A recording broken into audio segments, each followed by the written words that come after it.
অবশ্যই আবার সাকিব খান তো আমাকে দেখলে তো অবশ্যই পছন্দ করবে, কারণ আমিও তো অনেক সুন্দর, হোয়াট ইজ সেক্সি।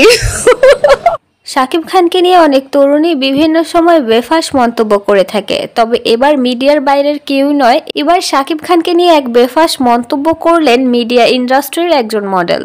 এই মডেল দাবি করেন সে খুবই সুন্দর দেখতে, তার আর শাকিব খানের যদি বাচ্চা হয় তাহলে সেটা একদম লাল টুকটুকে দেখতে হবে।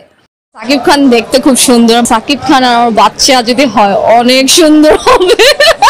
আমিও খুব দেখতে সুন্দর, সাকিব খানও দেখতে খুব সুন্দর, আমাদের বাচ্চা তো খুব লাল টকটকা হবে। সেই সাথে তিনি আরো বলেন, অনেকেই মনে করেন তার সুগার ড্যাডি আছে, কিন্তু তার আক্ষেপ যে তার কোনো সুগার ড্যাডি নেই। তবে তিনি সুগার ড্যাডি বানাতে চান, যেই ড্যাডির কাছে অনেক টাকা আছে এমন একজনকেই সুগার ড্যাডি বানাতে চান তিনি। একটা সুগার ড্যাডি পাই নাই, যদি পেতাম তাহলে আমি আপনাদেরকে এক্সপ্লেন করতে পারতাম, বাট হ্যাঁ আমি চাই আমার যেন 4-5টা না 10-12টা যেন সুগার ড্যাডি থাকে যেন।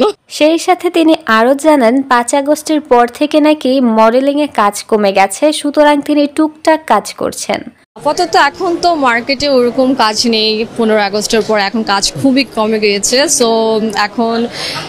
এই তরুণীর দেওয়া বক্তব্যটি ভাইরাল হয় ফেসবুকে। অনেকেই মনে করছেন যেহেতু তিনি বলছেন তার বর্তমানে তেমন কোনো কাজ নেই, সেহেতু সে বর্তমানে ভাইরাল হওয়ার জন্যই শাকিব খানকে নিয়ে আলোচনায় আসতে চেয়েছেন।